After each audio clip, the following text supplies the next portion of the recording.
I worry about the social practice thing because it feels like we're taking a lot of like smart and hardworking people and we're trying to talk about everything backwards. It almost feels like another incarnation of that. Is this really art question? It feels like there's a little insecurity there. Like we want to make sure we belong to something real. And I feel like instead of thinking about how we can make sure that what we're doing fits into some art canon or can be talked about in terms of art, it feels much more productive to make sure that we're thinking about like kind of how we can use art like some can that we can kick around, and how can we make this idea of it as artwork for us. So I guess for me, I always try to think, like, is this changing someone's perspective on something rather than is this art or not? When I think about talking about social practice, like who it's serving, what's the end goal of that conversation, it feels like it's serving critics who need some way to feel comfortable evaluating all of this under one umbrella. It serves institutions who need a way to like brand this as a new sexy movement that funders and people with money can get behind. And all that is great and essential. But for us as artists, it feels like we need to be talking shop. Like what's not working, what's working, how are we complicit in some things we're supposedly working against in some of the projects we're involved with. What's working is, I guess, for us with Ghana Think Tank, and I should probably say that I'm not speaking for all of Ghana Think Tank. Carmen Montoya, John Ewing, and I, the three like core U.S. members, we argue all the time, and it's part of what makes it stronger, and we don't always or often agree on exactly specifics, so I'm speaking from my perspective on this. But things that I think are working with Ghana Think Tank and with social practice in general are access to people who otherwise wouldn't be involved in art, using art sometimes even as an excuse to get people doing things they wouldn't otherwise or coming together in new ways. So Ghana Think Tank was founded in 2006 by me and Christopher Robbins and by John Ewing and Mateo Donkor, and Carmen Montoya joined in 2009 and has been working with us ever since.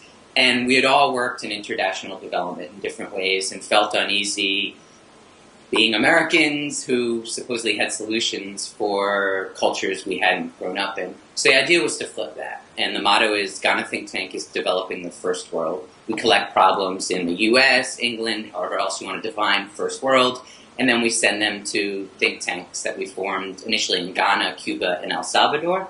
But it's since expanded to Iran, Afghanistan, Serbia, Morocco now. And then our pledge is we will implement your solutions no matter what. We're not going to let our cultural biases or our hang-ups or our judgments or habits get in the way. So whether we think it's a brilliant idea, a terrible idea, a scary idea, we will implement your idea to the best of our abilities. We were in Westport, Connecticut with the Westport Arts Center and collecting.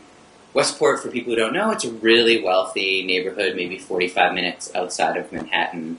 Lots of hedge fund operators live there, and a problem that kept coming up over and over again was that Westport has a lack of diversity. People kept saying, we're wealthy, we're white, there's just no diversity here. And we sent them around, and one of the solutions we got back was El Salvador, who said, I bet you that you are diverse. There is diversity. You're just not counting certain people. And I bet that the people who are fixing up your houses and doing your lawns, I bet they don't look like you. You just don't count them. And so they said you need to hire immigrant day laborers to attend social functions.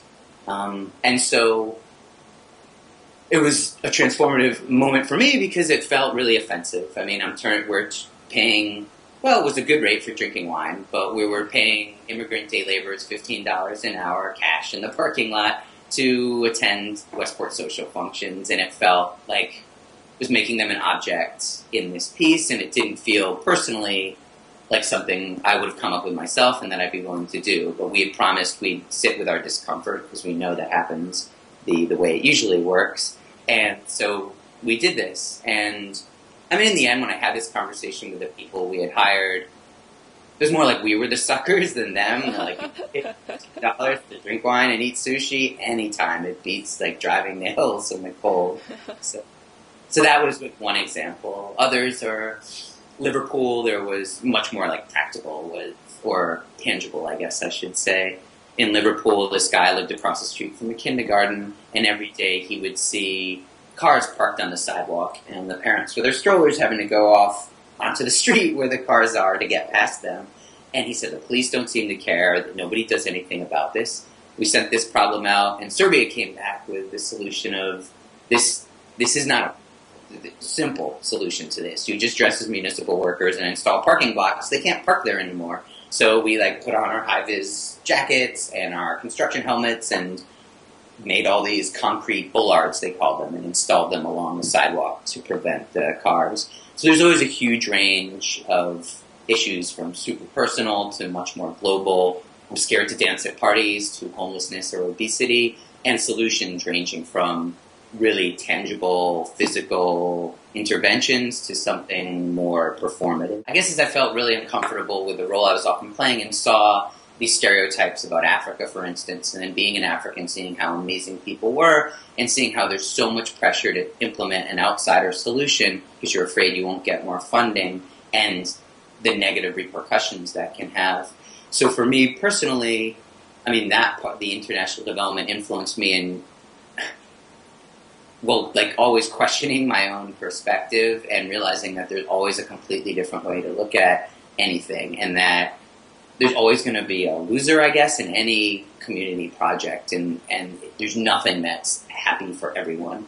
And so obviously Ghana Think Tank was a direct response to seeing those negative repercussions, and initially kind of punitive, trying to say, this is how it feels when someone else tells you what to do from a completely different cultural context. But that was in 2006, and over the years it's become sort of a form of innovation, a way of coming up with really new ideas. And it's, for me, less about solutions and more about taking part of one culture and kind of sticking it into your own life and experiencing that. So that's from that side. I guess I could speak a bit more about it, more specifically.